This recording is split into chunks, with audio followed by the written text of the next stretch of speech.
Okay, hello guys. Welcome back to this live stream.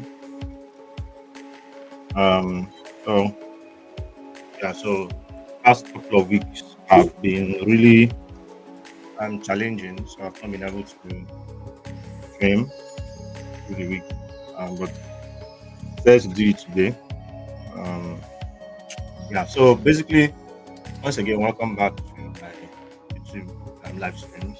So um, if you look down your screen, you would notice a message. Um, So I've noticed that my streams on what's it called? My streams on Twitter usually have like low quality. So please, if the video is like if the quality of the video is low, please you can consider what's it called again? You can consider increasing the quality because I think Twitter by default sets the quality to somewhere around 315 315 is it 315 or so. But you can just basically increase it to 1080p, right? So you can get the best quality whatsoever. I also improved my live stream video quality. So I believe you know my streams should be clearer now um, compared to before that it was 720 p, right? Pixels. So once again, welcome back to my YouTube, um, Twitter, LinkedIn live streams. Um, Hopefully, we'll be having another stream later today where I'll talk about data structures and algorithms, basically data structure, the graph data structure. If I have the energy to do that, and that would be later in the day, around 9 p.m. West African time. Um, so today we are going to be basically talking about generics in Rust, right? So we are going to be looking at the concept of generics, why we use them. We're looking at a couple of examples. So the goal here is to keep it simple, right? Um, so the goal here is to keep it simple while you know learning as much as possible, right? Um, so let's just dive into it. So I'll go ahead and switch over to my other screen.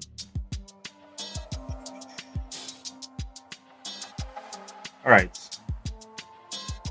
So um, I'll I'll turn off this music. Sorry for that music. All right. So now, generics, right? So if you're new to my live streams, I will just quickly explain the folder format. So basically, we have this, a source folder. Normally, you do cargo, new, and the name maybe Rust, my example, and it will generate a working directory for you with a source, targets, git ignore, cargo TOML, and cargo lock. So these two are similar to package or JSON files. Then inside here, we have all the previous topics we had touched in the previous in our previous streams, right? So we've talked about custom tags, expression statements, and control flows, functions, generics, which we are going to talk about today. And we've talked about modules, randoms, type conversions, and variable bindings, right? Um, okay, I don't know what happened. I made my stream. All right.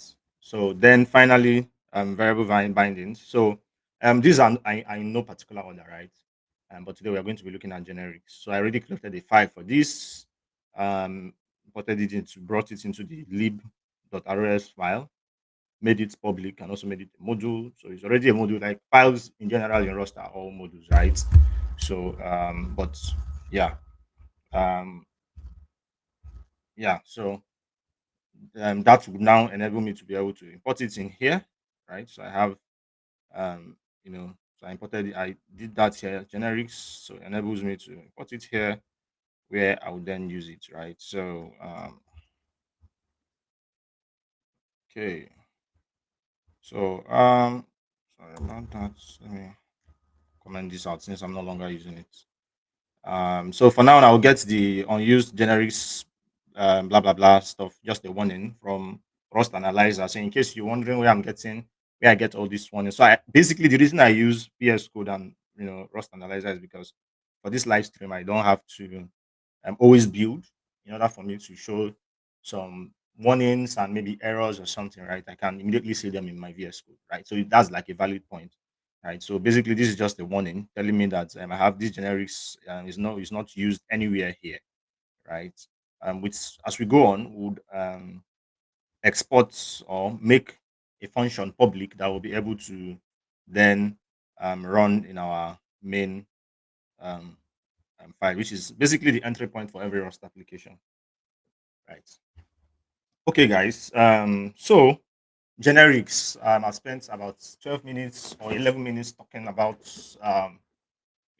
just introductions and all. So generics. What are generics? Basically, generics allows us to write functions, types, and traits that work with any data type, right? And we know that Rust is a strictly typed language. So I want a situation, want the flexibility or the ability to be able to write functions, write types or traits, structs, enums that can work with any data type. And the advantage of this is that it will basically lead to less code duplication and greater flexibility in our, you know, code. So um, Rust generics is important to know that it is strictly typed, which then ensures that our code works correctly and efficiently. So you might be wondering what's why should we even do this, right? So like I'll go over to the Rust by example. So this is the series we are following, right? So we're following this series. Look, if you take a look, you see we've covered primitives and all this guy down to modules, creates, attributes, and all, which we did in our last stream. So today we are on generics, right? So now if I okay, so generics, right? There's a lot of theories here. So I've just what I've done in this live stream is I've tried as much as possible to summarize it and simplify it, right? You can always visit the Rust by example book. It's called the book, or you can visit Rust by example itself for in-depth examples and resources and knowledge and stuff. And there are other good books too online that you could actually buy and PDFs too that you could use to learn, right? So yeah, that's basically it. But as I was saying, what makes Rust and generics special? What makes it special is one, it has no runtime overhead, right? So it is there is no unnecessary runtime cost to using generics or generics in Rust, right? It's something we will say it is monomorphic, right? So it has no um, unnecessary runtime cost, and it is type safe. That's another thing that makes it special. So basically, they ensure that types are strictly adhered to, avoiding runtime errors and that could occur in a less typed language, for example, JavaScript, Python, and the rest of them. So um, type parameters. Let's try to understand what type parameters are. So basically, um, type parameters allows us to define you know functions and the types that work in those functions, right? I'm trying to like collect my thoughts, right?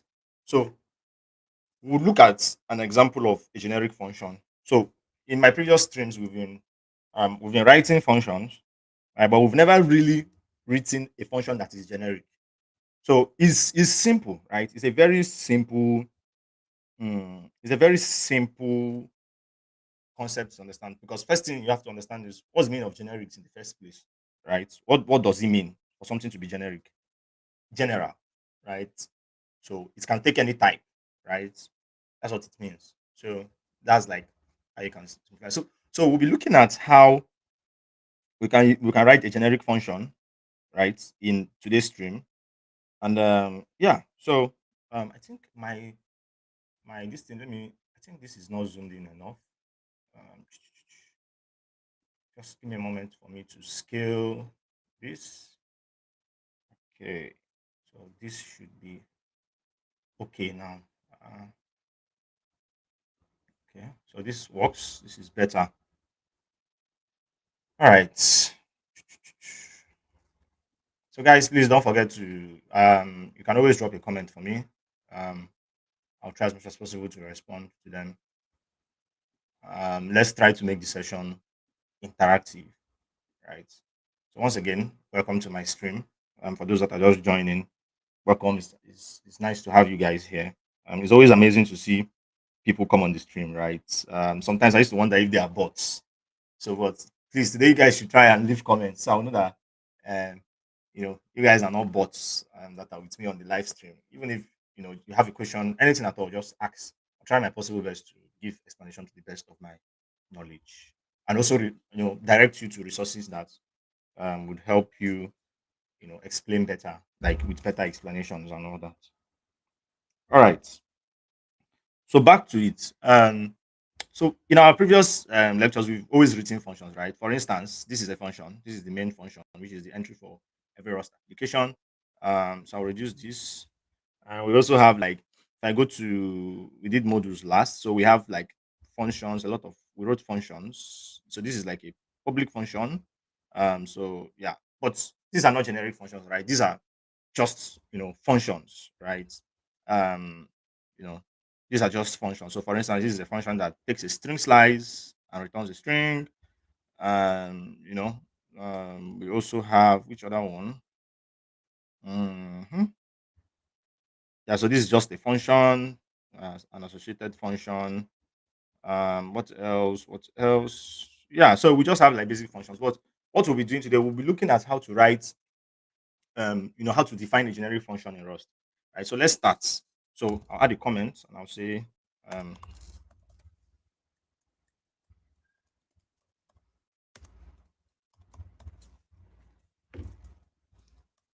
function. Okay.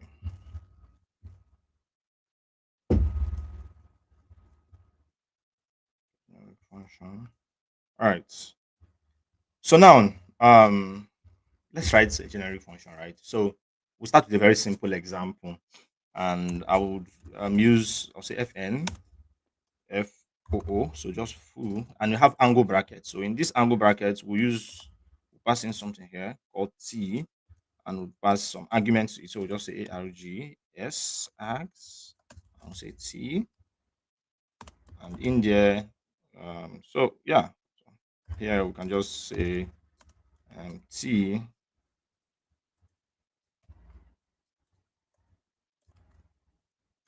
can be a type of any, or can be any type. Can be a type of any, can be any type.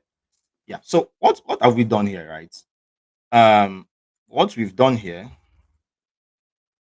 Let me, I'm just trying out something. Okay. So the reason I'm putting underscore. So the reason I'm putting underscore is because I don't want the warnings, right? So if you put underscore before the name of the it will take away those warnings, right? It will just tell us that it will tell the compiler that okay, fine, just ignore the whole warning stuff, right? For now, at least, right? But basically, back to what I was saying, um let's just take away the underscore. So I don't want to confuse you guys, right? I don't want to confuse anyone, so I'll undo this. Let's just deal with the warning, right? Let's manage the warning. So now we have like a generic function, right? This generic function t is a type parameter, right? That acts as a placeholder for any type. So this t can be any type, a type of a string slice, an integer, a boolean, you know, or any type, right? Even our own personal defined types, right? So it can represent any types in the function. And the function here is called foo, foo. Yeah. So Rust uses these angular brackets to indicate generic type. So anywhere you see this stuff, just know that is right. The writer or the programmer is trying to indicate the fact that this is a generic type, right? So this serves as um, you know a placeholder, right, for types, right? And the types can be anything, like I said, integer, can be a boolean, it can be string slice, a string, it can be anything, right? It can be anything. So now, okay, so if you joined earlier on, you would notice that I said something about also making structs generic. In our previous live streams, we've defined or declared structs a lot, right? So we'll be looking at how we can create a generic struct, right? It's a very simple stuff. So I'll just take out that comment by putting underscores here because I don't want, sorry, take out the warnings because I don't want those warnings. So let's just have a clean code. Now let's write a generic struct.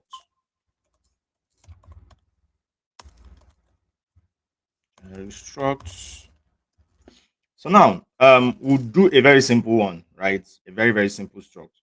So it always starts with the keyword, with the struct keyword, right? So first of all, this always starts, so we'll start with struct, right? And we'll just call this single gen. So let's say single. So start with structs, and it always has to be is it camel? It's not camel case.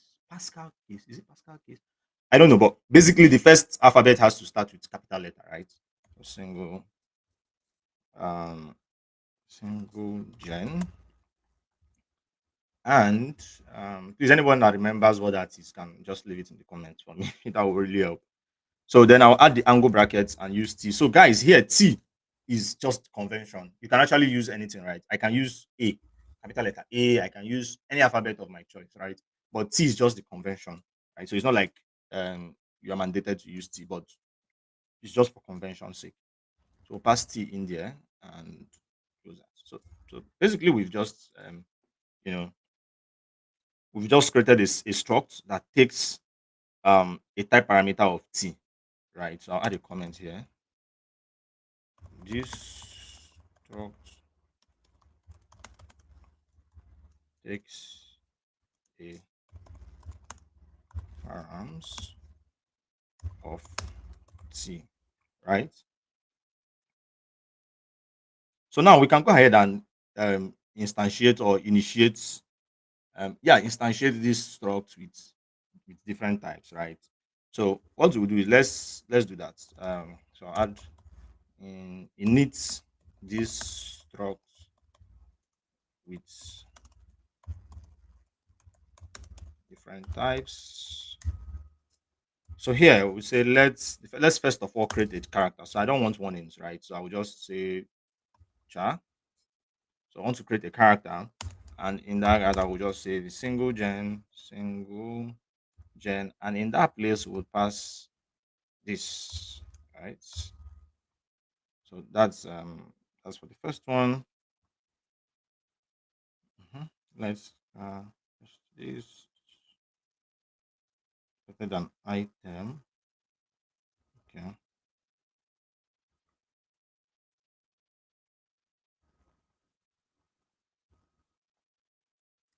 am I getting that error? So let's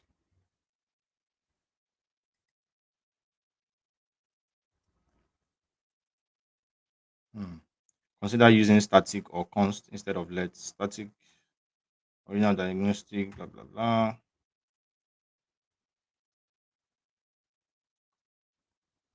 Okay, so I'm trying to understand why I'm getting that error.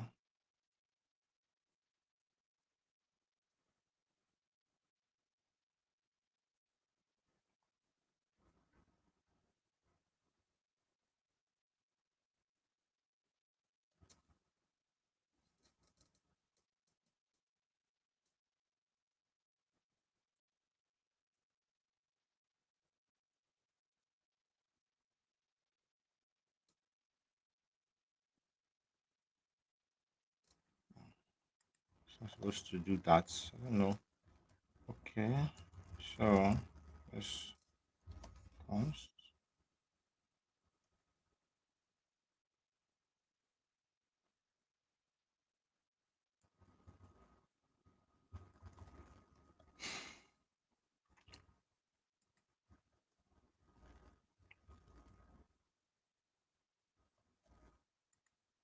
Okay, so I'll get back to this, right? So I'll just say here, use. So here we are basically using a type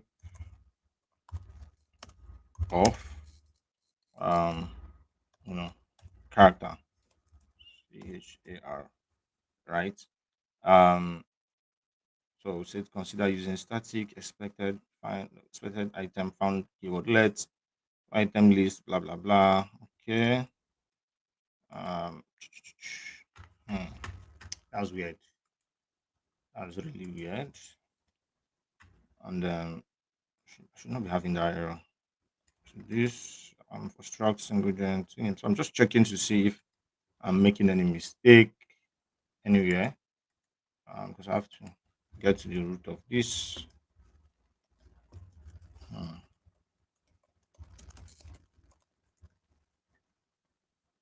okay. Hmm,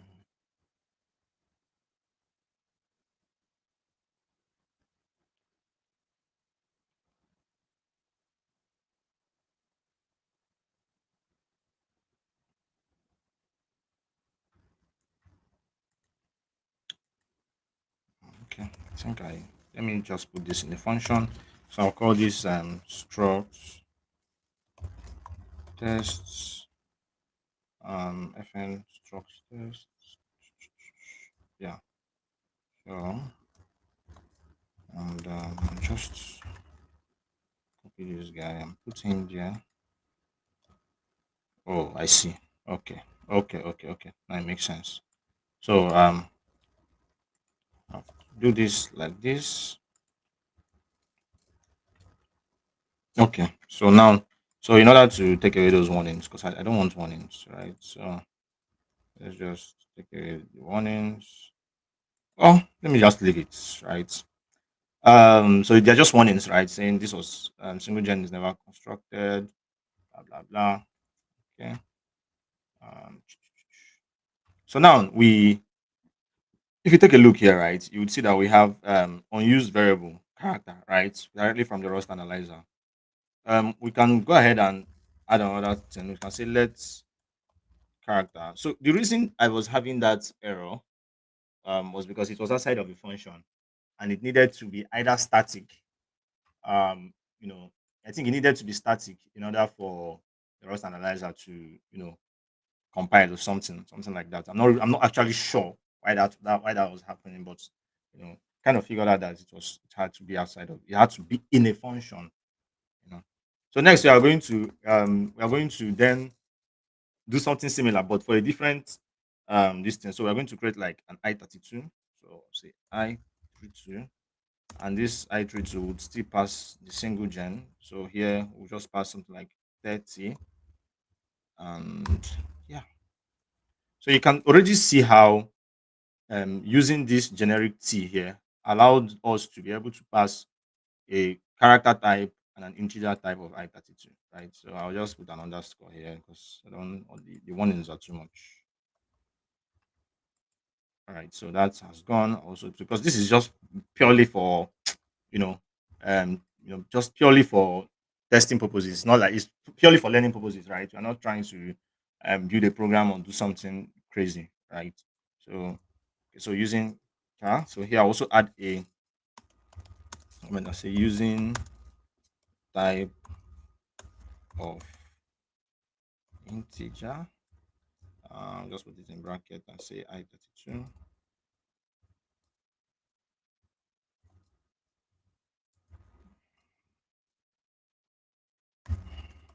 All right.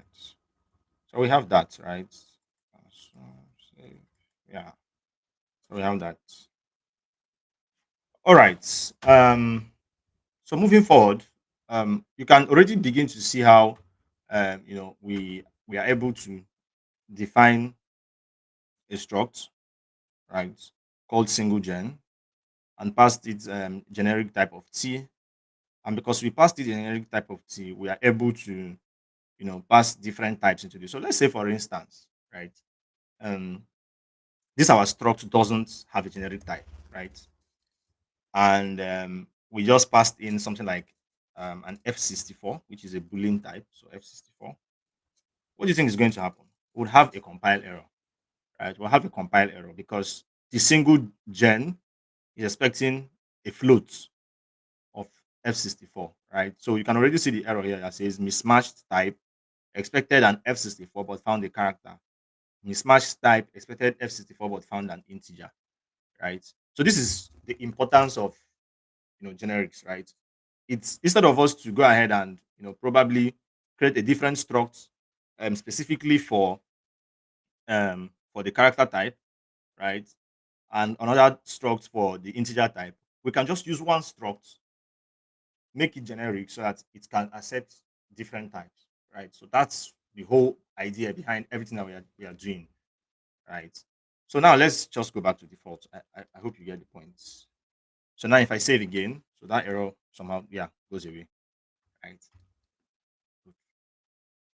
Now, how do we basically work with? How can we then work with functions and generics, right? So initially I said we could create our own types, right, and pass it to a function, right? So how do we make this work? How do we, you know, make functions?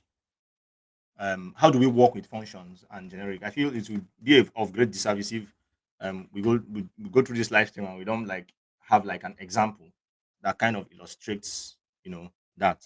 So I'll just add a comment here. I'll say working with FNs and generics. All right. So when dealing with functions that work with generic types, Rust would allow us to specify the type when calling the function, right? So it allows us to specify the type when we're calling the function. Um, if it's actually necessary, right? It's important to put that. So let's look at some example with a generic function that works with um, you know, sgen. So we'll create another struct and stuff. So let's look at some examples. So we'll create another struct, call this struct, and say sgen, and because it's generic, so of course take t and into this. Now let's write a function. So we'll write a function and we'll call it generic. And so this guy is called generic, and this guy would take. Remember, I said generic functions like I had declared earlier on here, right? So they have angle bracket after the name of the function, right?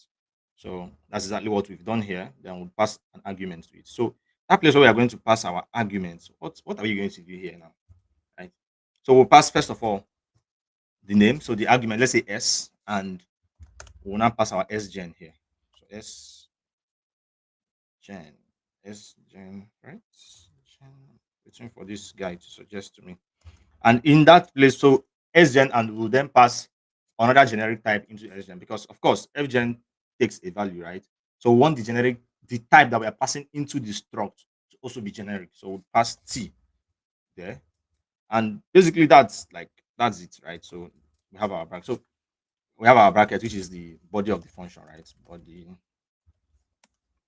of the fn, right? Exactly.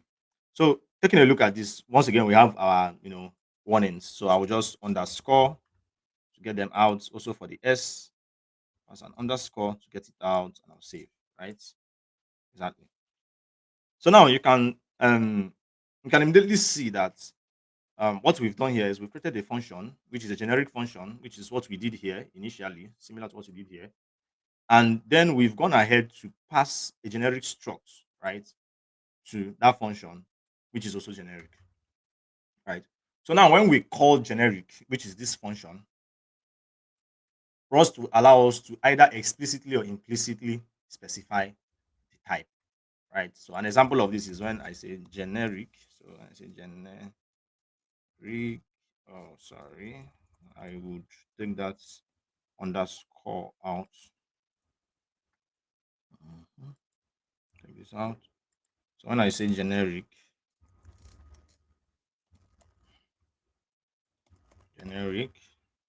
and okay, and I want to pass like a value to it. So I'll say something like what am I doing? In there, say sgen, and I'll pass a character a.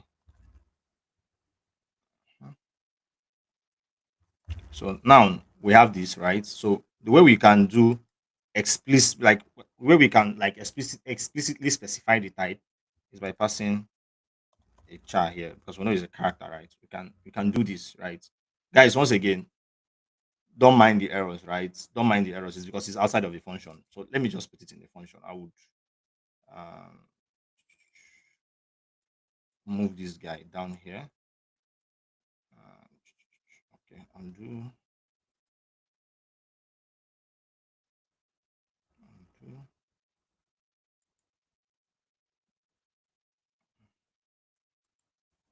Okay, so this is, should be this, and so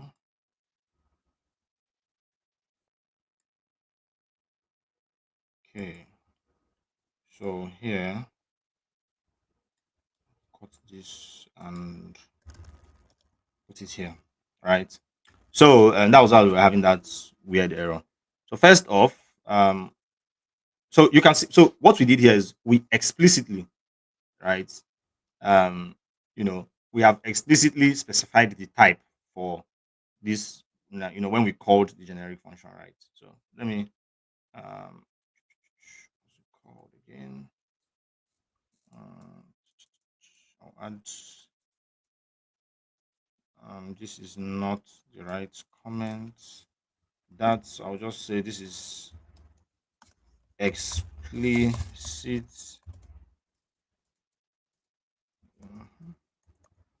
explicitly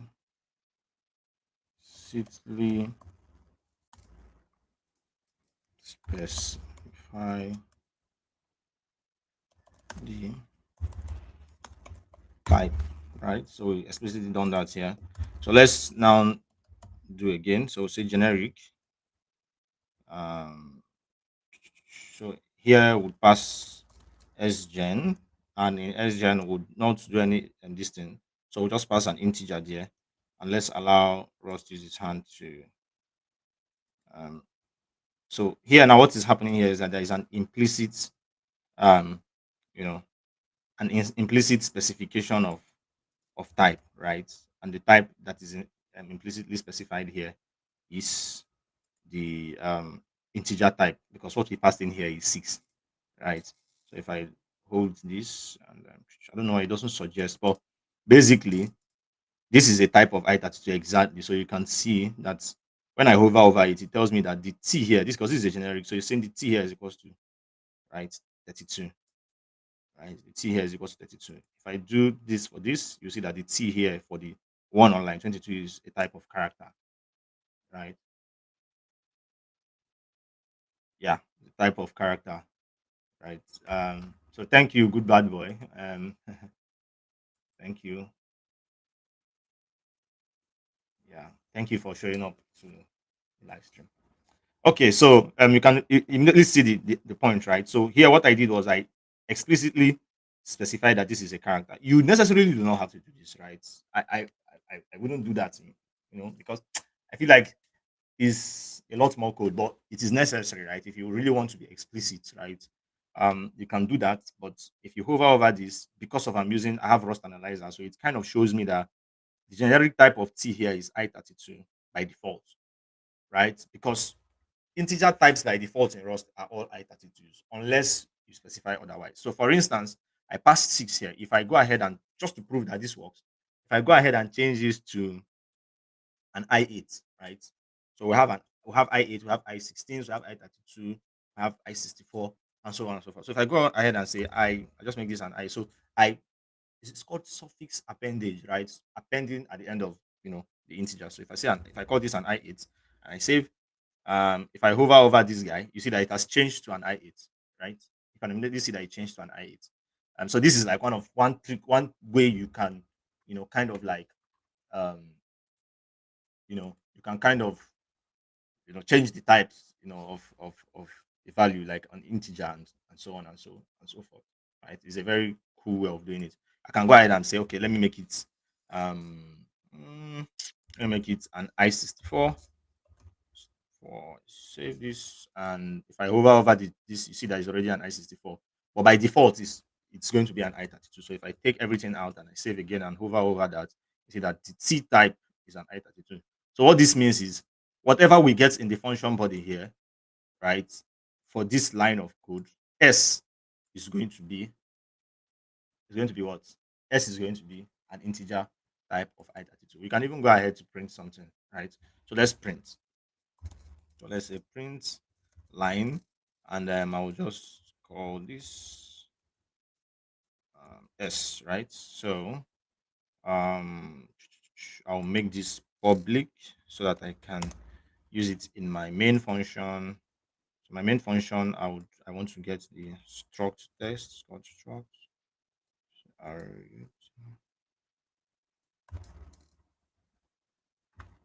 Let's see.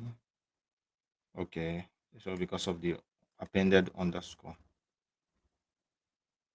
Yeah, so this too does not implement the trade. So okay, let me do something. So I'll say this that should fix that issue. Implement the debug traits, blah, blah, blah, derive debug. Yeah, so I have to include this guy.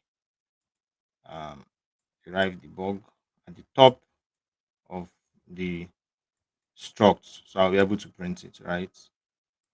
Okay, let's see. Invalid. So here I would so you don't necessarily have to go through all this stress, right? I'm just doing this because I want to. So I'll say debug, and here say derive. Oh, sorry, derive debug, and I'm doing debug derive. That's funny. X V, and this should be capital letter D. Bug, right? So that should solve our problem. Derive D E. Oh, okay, I missed an E. Exactly. So T doesn't implement the bug formatted. Formatted isn't okay, but it doesn't implement. So what is your issue? What is your problem? Okay. Hmm.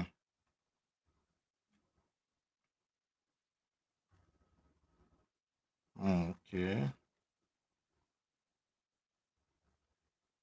Mhm. So from standard, let me put something. So I'll say std fmt display.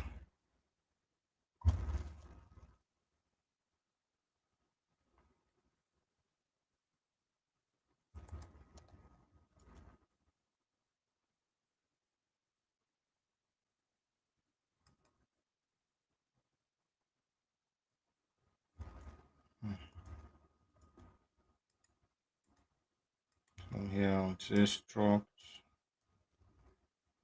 test. Yeah, so I want to get that function here. Uh, okay.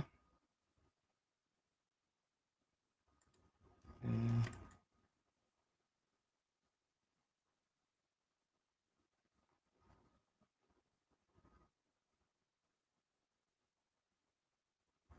okay, so let's run this.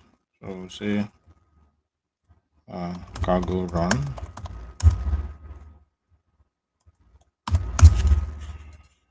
Okay, have an error due to previous errors. Okay, so where is our error coming from? Okay, so it says oh, expected one of this. So okay, this found FN. Hmm, that's interesting. Okay. uh, expected. So the error expected one of these. Okay, on in the generic file line 3.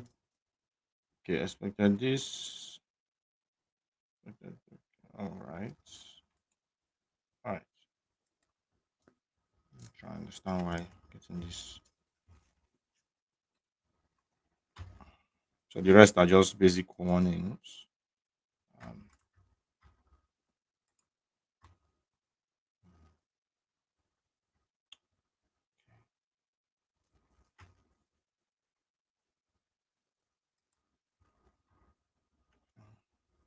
so, oh, I see why. So I need to use here and this. All right. So here where I have I think I need to run like an implementation blog to make this work, but that's like a lot, right?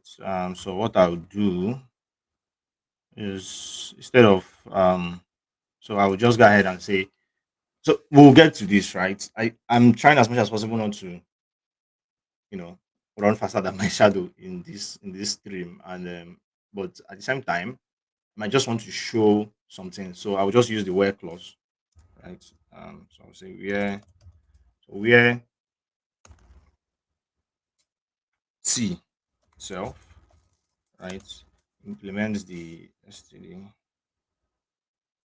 fmt debug, right? So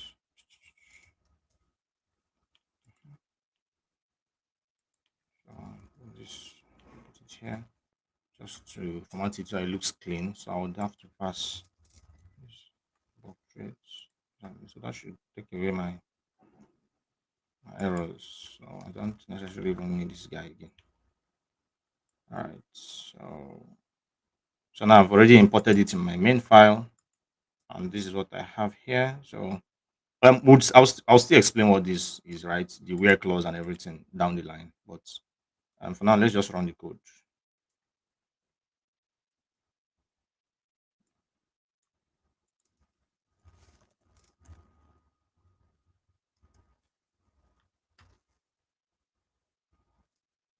So you can already see that we have, so we've been able to like see what we have. So basically, we are printing the struct here, right? So we have our sgen, which is 6, and you know the other one, which is a character type, right? So at the end of the day, we are using one function to be able to print two different things, right? We can also go ahead and throw in a float there. So we can add another one. So we can say let's float, and the float is going to be 1.9, save. And if I hover over this, you see that it's an F64 by default, right? It's an F64. So if I run this again, should have exactly.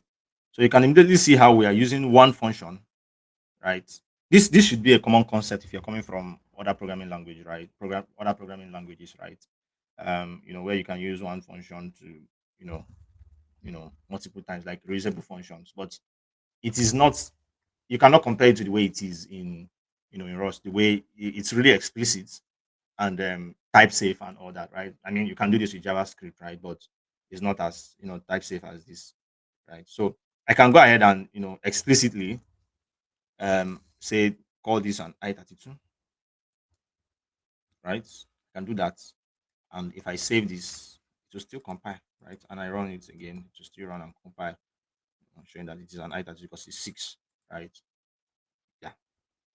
So um yeah, so that's basically it. So I would go ahead and add a comment. So I just wanted to show that point. Yeah, it took some time, but it's important to be really in depth in some of these things, right? So I would call this an implicit um, type. So implicit type, same as the other one, second one, implicit type, right? So now let's move on to implementing generics with types, right? Let's move on and let's implement generics with types. So, guys, once again, um, remember if you have any questions, you can always drop them in the chats. There's a chat here, right, where you can drop questions, and I would even feature your question and stuff on my screen. I just need people to drop questions, interact. Let's make the whole thing interactive, right? Um,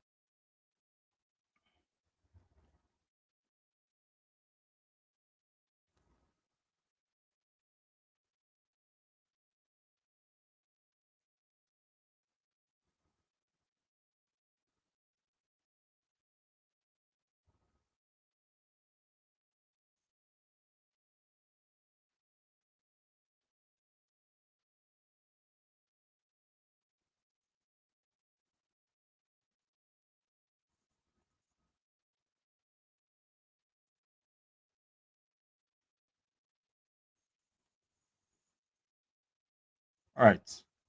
I'm sorry for I got distracted on my on my Twitter for a while. Um.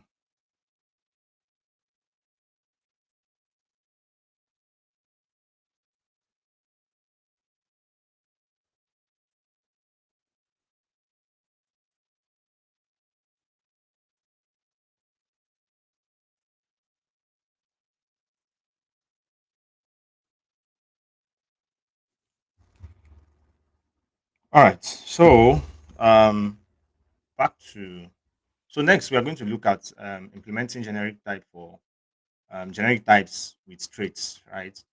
So let's go over to this. So basically, looking at this, so traits can also be generic, right? So here we define one. So there is so here they're saying here we define one which implements the drop trait as a generic method to drop itself and an input, blah blah. So you can actually go ahead to look at this, but basically you can learn more. So traits on its own is a huge conversation. It's a huge topic, right? It's a very big topic. It's not something we'll be looking at today, but in our upcoming in our upcoming um streams would be looking at what traits are, right? We'll be looking at traits, what they are, right? But you can go ahead and just take a look at, read it for yourself, try to understand what it is. But basically, generics can also be implemented for traits, right? In Rust. So just like functions, we can also do that for we can also make traits generic. And so let's look at an example, right? So everything still falls back to a struct. So let's add a comment. Um, okay, here, so um, I'll say implement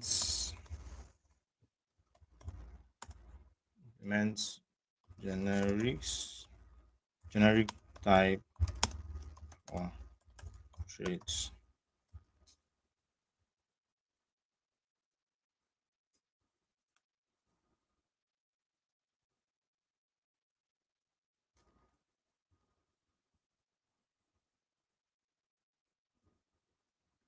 Okay.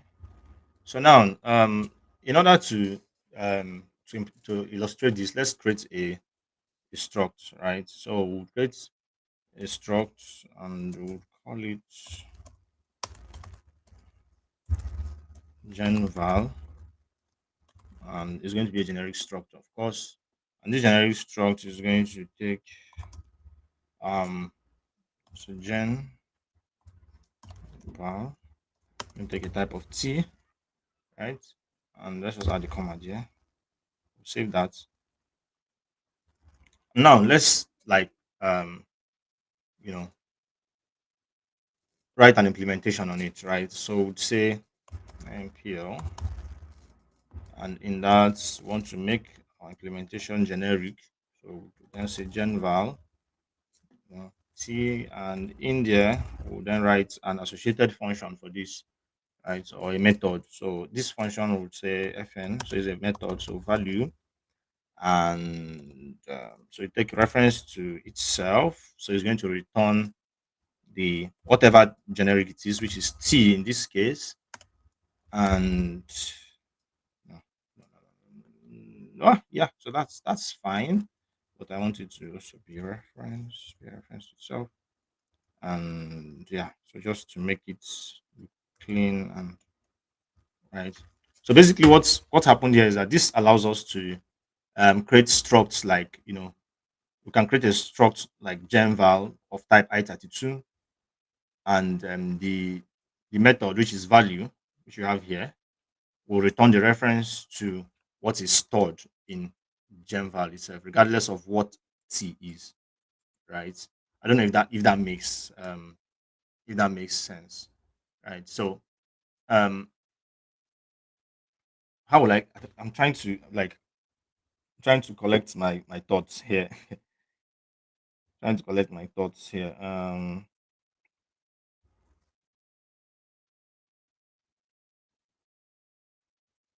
Yeah, so as I was saying, once again, this allows us to we can create structs like um genval, right? And in there, so something similar to this, right? in there we can create something like this, right? We can let me just add so create something like this gem val, and it would have like a type of I32, right? And the method itself, which is value, so I'll call it value,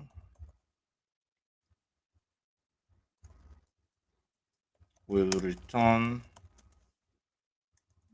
it's called return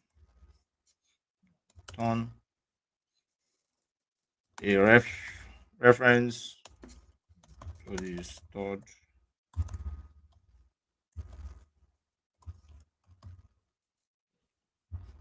stored value, which is in this case gen val, right? What we have in our struct, right? So, and it will do this regardless, and it does this regardless of what t is. So yeah, so it will do this regardless of what t is. So that's what is basically happening here, right? So now we'll now look at traits and generics in details, right? So traits in Rust can also be generic, like I said before, and this means that the methods you define within a trait can operate with different types, right? So any method you defined in a trait can operate with different types, basically, right? So now let's create a trait. So create a trait, and so guys, sorry, this is not so basically this is not right. Um, this is not traits, right? That was like a funny mistake from my end. This is not. So this is just like another example of I was trying to um illustrate. So take this out. No.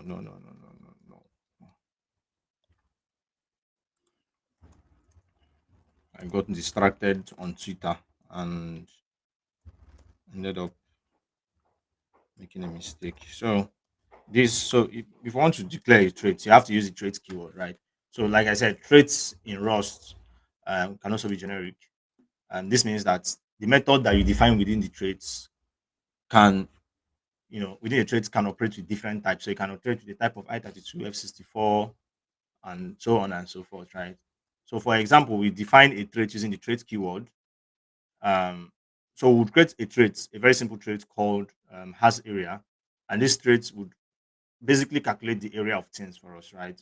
So let's just take a look at this and how it works. So let's say we create a trait and call it has area. Mhm.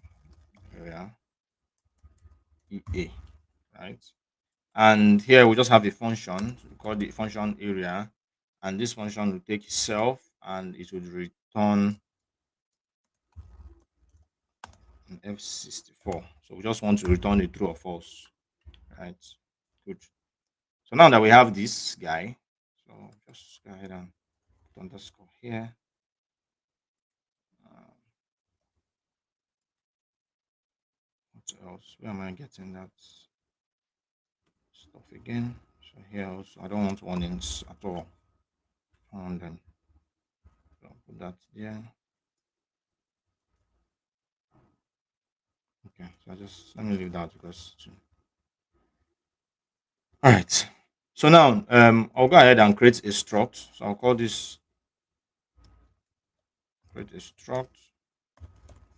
Call it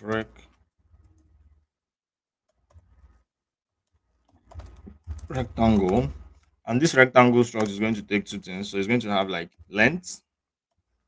So our length is going to be an F64, and it's also going to have like height, right? Because we are calculating area. So I'll say height H also going to be an S64, right? So now that's for our struct. So now let's go ahead and write an implementation of our traits for this. So say impl. So we'll now say has area right?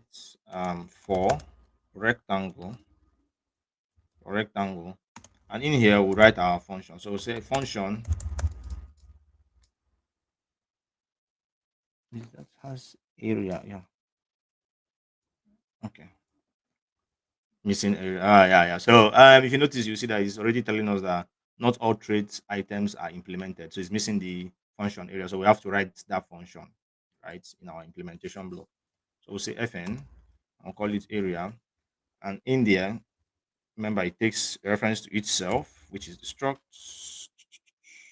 reference to self, and would return an F64, F64, yep, and want to do self, self dot length, so multiply it because we have to multiply it by self dot height. So once again, I'll just save this and do cargo fmt because cargo format fmt to format the code in a very clean way. Exactly. So now we have this, right? Good. So now we can so you can immediately see how we can use the traits which is has area, right? On any multiple type, on any type that implements the area method itself, right? So this is basically how we can implement like generics for generic type for traits, right? So you can go ahead and change it to you know those what's it called placeholder values, like, right, like um I showed before. So I will just go ahead and do that. Okay, so checking if I can actually format it. Okay, can do that. So can go fmt all the way, right? Yeah. So taking a look at this.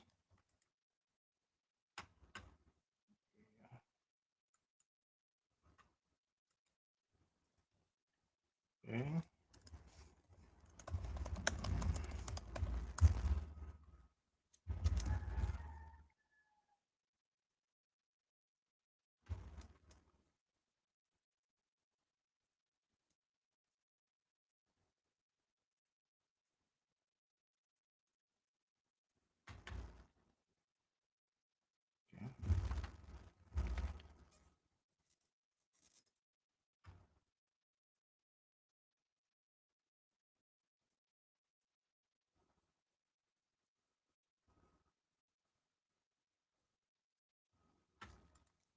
So yeah, so if we really want to make this so the reason I showed it this way, right, is just to show how it can be used, right? But if we want to make this really generic, what we can do here is we can return t instead here, right? So we can go ahead and return t at this point. And the reason I don't want to do that is because it will take a long time, and this stream is already too long, right? But we can return t here um, as so add that as comment as the generic. Also here where we have what is it called, F64s, we can also you know return t as the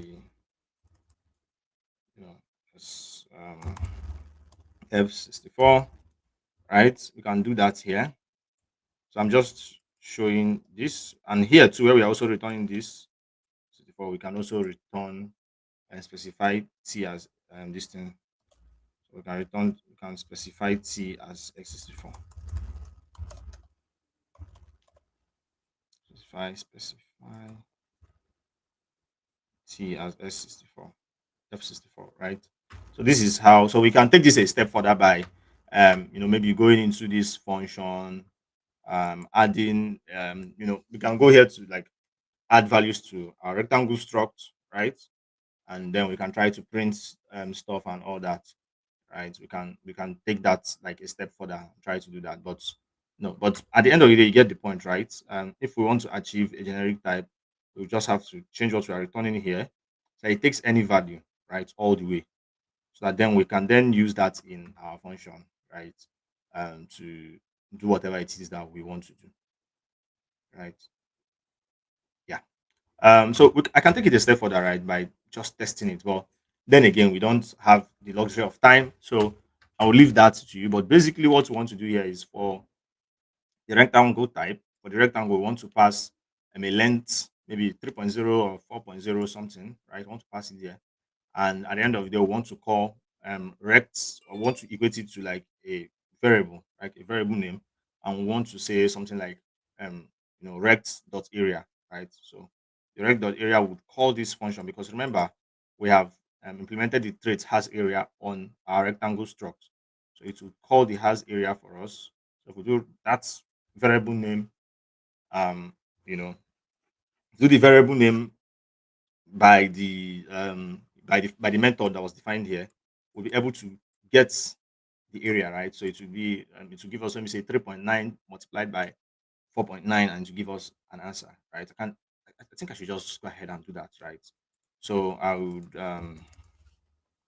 here I'd say let's um rect be equals to rectangle. um, just copy this to see and do.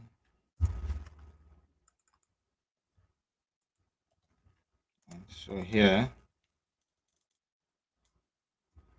okay, so I have length. So the length is going to be 3.5, and then I have height is going to be 4.8, and then I have to end it with this. Take away the arrows. So in order for me to use this, I can just do a simple print line, and in that place, I would call this. I'll say area. Um, okay, right. So I want it to be like this. No, not here. Here. So here I will now say rect, which is the variable name. That's what we have area, which is our method. Uh, yeah, so our method. So if I save this and print line expected function macro, it has to be a macro. So exclamation mark. All right. So if I run this cargo run, I should get final value. So it gives me the area of 16.8, right?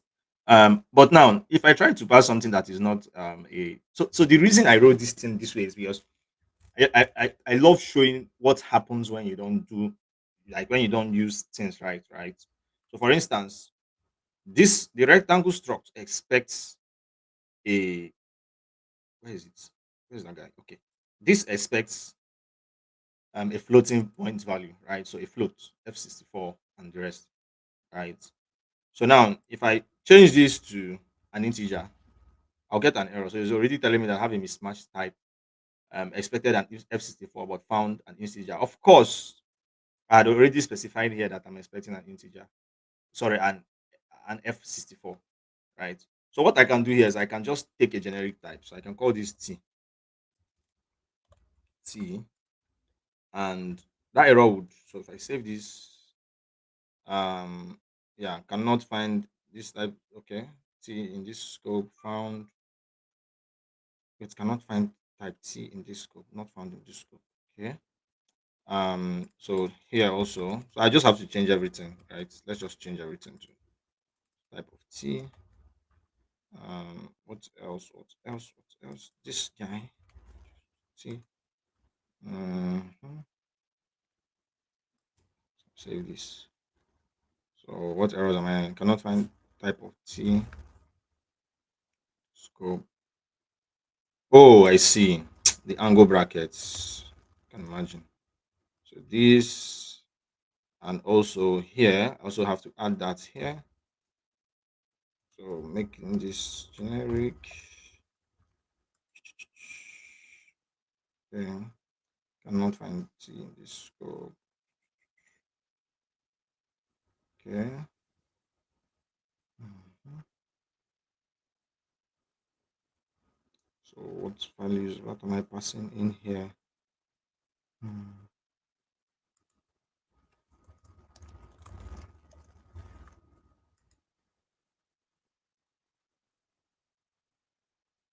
Hmm. As area. Okay, hold on. Let me take this back one step at a time. 64 F64. Okay. Okay. So I want first off, let's make our struct generic, right? So in order for us to make our struct generic, if we look at the way we did it here before, right? So we have the angle brackets. So these are struct. So here, um, here is our struct. Here have T.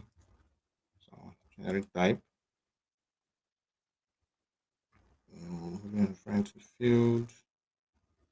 Okay. So it's saying the type parameter t is never used. Consider removing t, referring to it in a field or using a marker such as phantom data type. So we also get to phantom data if you intended t to be const parameter, blah, blah. So that's a long thing. Missing generics for struct, um, generics rectangle, selected one argument. Yeah, so we have to add our this thing here too. So have t. Um, yeah. So we have this, and cannot find t in this scope. Okay. Uh, hmm, okay.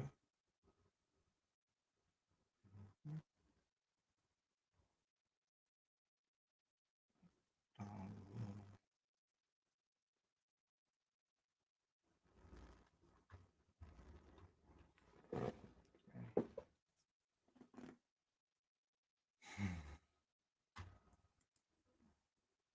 so I think I should just focus on making has area to be generic, right? But then what point would that be, right? What point would that be? Point would that be? Hold on.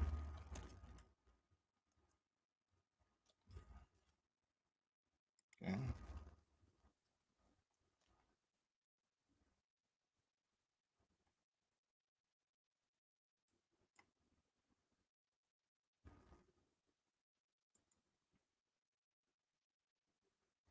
Okay. So um.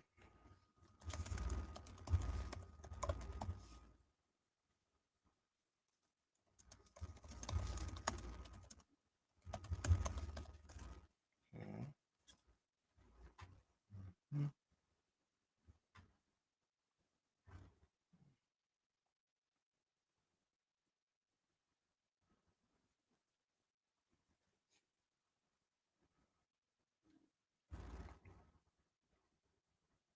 All right. So um. Okay.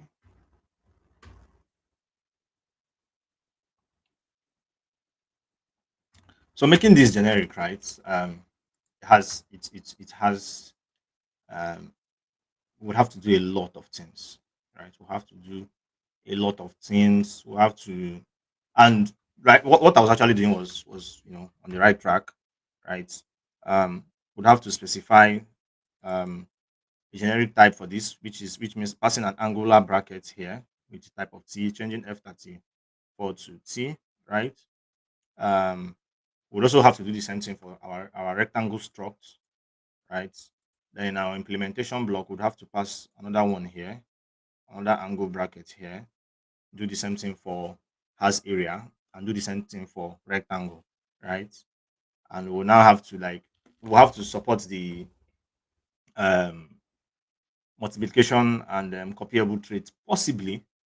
I'm not really sure about that, but and we'll have to do that also, right?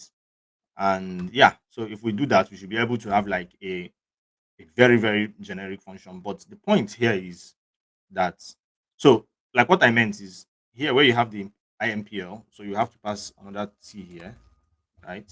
So if I copy that, so instead of writing it everywhere, I'll just copy that and I'll paste it here and also do the same thing here, right?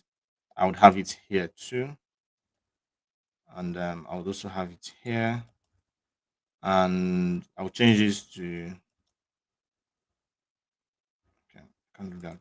I'll change this to T, also change this to T, right? Yeah. So then where I am supposed to return what's it called?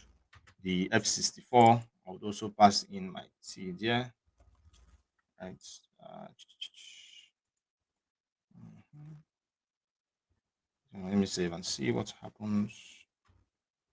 Yeah, so incompatible with the trade. So cannot multiply T by T. Exactly. So I have to then go ahead and support multiplication and copyable. So I have to import the so there is something we have in, I think, in the standard library.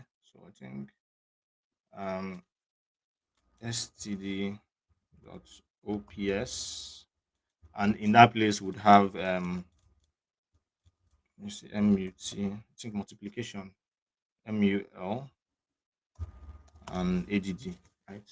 Add. Let me browse this and see what we would get. Yeah, so we have these guys. So we'd have to use this in our code, right? So let me look through this.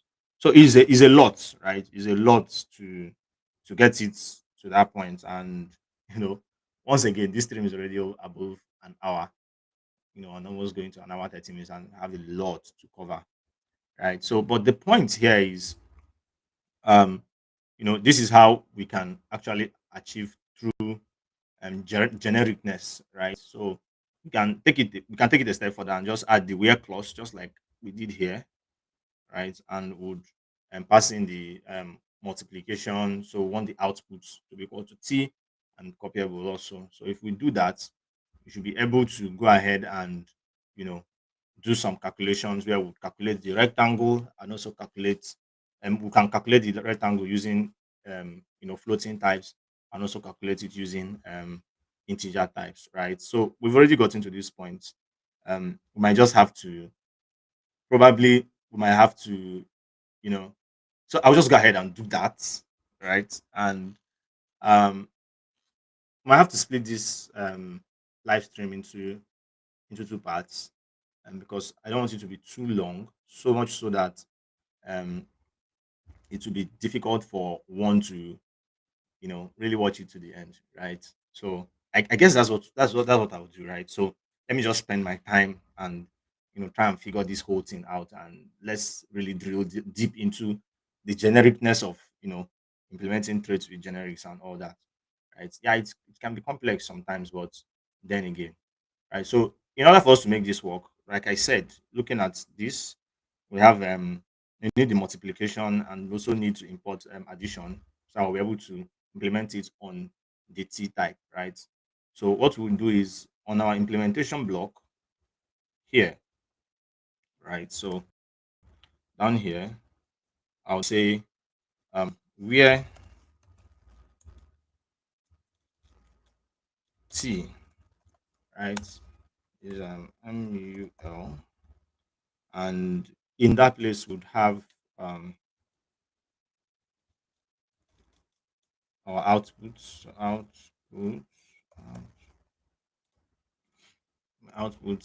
which is going to be equal to T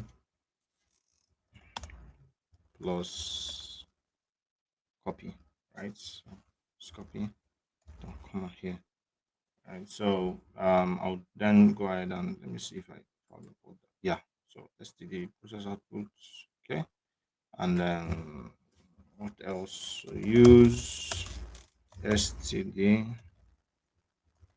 ops, and in there I want to get, what am I doing? use std, yes. um okay, so in here we want multiplication and addition, right? Yep. So that's what uh, end up using here, right? So we'll no longer have that bug again or that error. Right? So what we did here is so the reason we are doing this is because T must support multiplication and must be copyable, right? So I'll just add a comment.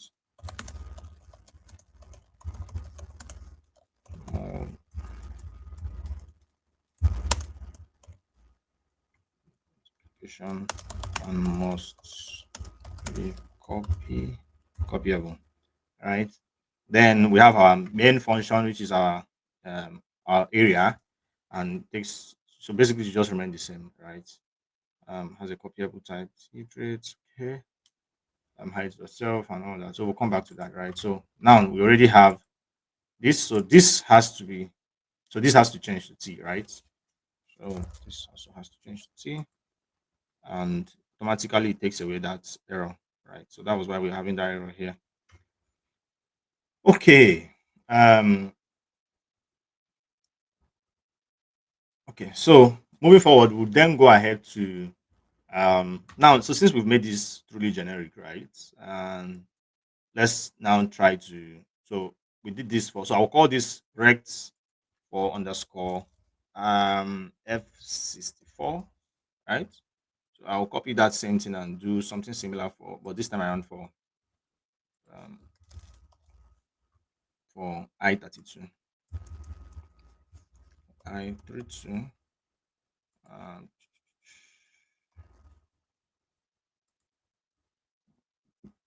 okay, so I32s are just numbers without floating points. So I'll save this, and cannot find rect in the scope.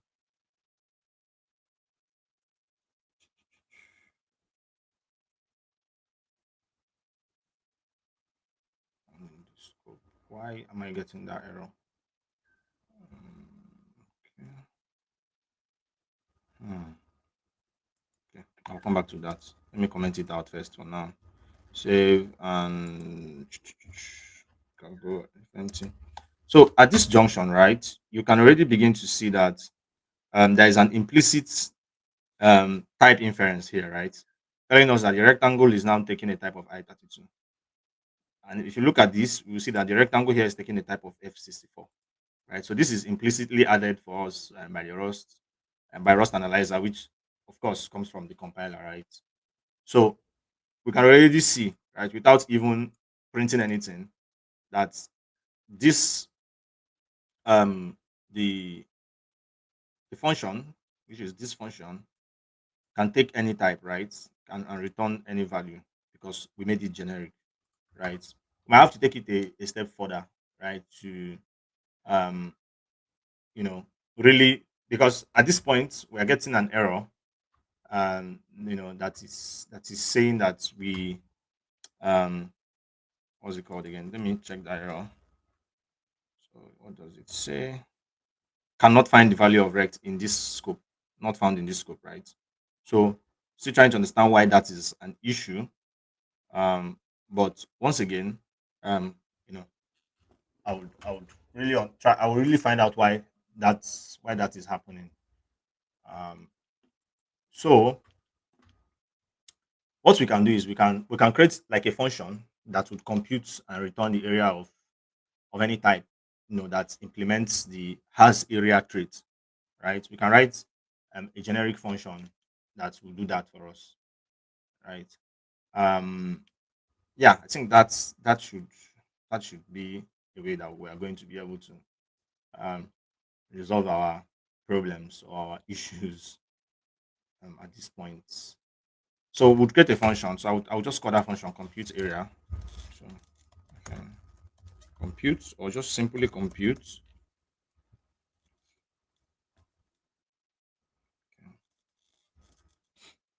So this function is also going to be generic. So it's going to take t u, right, and so take a shape.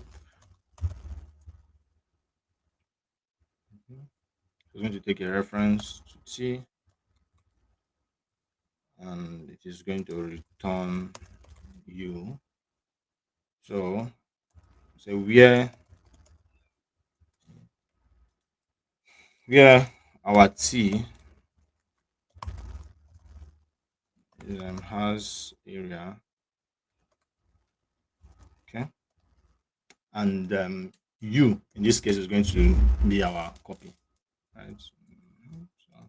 So here we pass u, and u here is going to be, after that we would have this, and in here we'll just say shape dot area, shape dot area, right? So in case you don't understand what is happening here, I would explain, right? I'll explain what is happening here. So basically, created a function, right, that would help us do our compute, right? So instead of just going ahead to directly call the rect.area, what we'll do in this case is we'll pass in a reference to the rectangle F64 to the compute function that we wrote, and it would do the calculations for us, right? So that function would you know do the calculations for us because this function takes in has area, right, so it has access to this area function, so and it is seeing it as a generic, right? So we have it here as shape, so it goes to has area, right? You can see, which is this trait, and in this trait we have a function which is also generic. So you can immediately see why I did not want to go this route, because it's a lot, right? It's a lot, but right, once again, right, we've already started. So now you can immediately see how that is going to work. So we're going to pass a reference of this into that, and then we'll be able to. So let me just, without further ado, let me just go ahead and say let's what is it called again? Rect. So say rect or area of F64. So let it be compute, compute, and passing the reference of the rect 64 to that place, right? So instead of printing this, we'll just pass, instead of printing this, we'll just pass the area 64 here, right? So that should that should be it, right? So I'll do the same thing for this guy. So here I'll just copy everything here, paste it here. Um, so instead of this will be area I32, 32. So I'll pass in as a reference. I'll pass area rect I32, right? And I'll pass area I32 here. I I32. So all our errors and problems and worries have gone away suddenly, right? So I'll still take my time to really explain what is happening here. But once again, right? So we'll compute this, and we should get 12 from here, and we should get 16.8, which was our previous value. So once again, cargo FMT first to make sure everything is nicely formatted and clean. Then I'll go ahead and run this code. Cargo run. So you can immediately see how, right, we've been able to generically use one function, right, to do different calculations, right, for different integer types. So floating type, which is the point, and the integer type, right? So guys, um, so that's basically it, right? Once again, let me explain what is happening here. So we defined a trait, right? And this trait takes a function, which is a generic function. Then we created a rectangle, right? Then we implemented our trait on our our rectangle. So I will be able to write functions that does something, right? So because we had implemented the has area trait on our rectangle struct, we're able to calculate the area of certain values. But initially we had tied it to F64, right? But now we needed to extend it further to the points where we can pass both integer values, and because at the end of the day in the real world situation, right, we cannot define the values that the user would pass into our function or into our program, right? So we cannot restrict them to only integer or floating point values, right? So this is why this particular generics is very important. So I had to take an extra step and throw in some things like where we implemented this, right? So the multiplication, like where we are saying the output should be multiplication type, and we can even take it further and also specify that the output should also maybe be have like an addition, right? So the output should be addition, but we are calculating area here, not something else, right? So that wouldn't even make sense. Then we went ahead and we wrote a compute function that does our calculations for us, and we did this, right? So one thing again I can go ahead and try is I can pass different as I can say 3.3.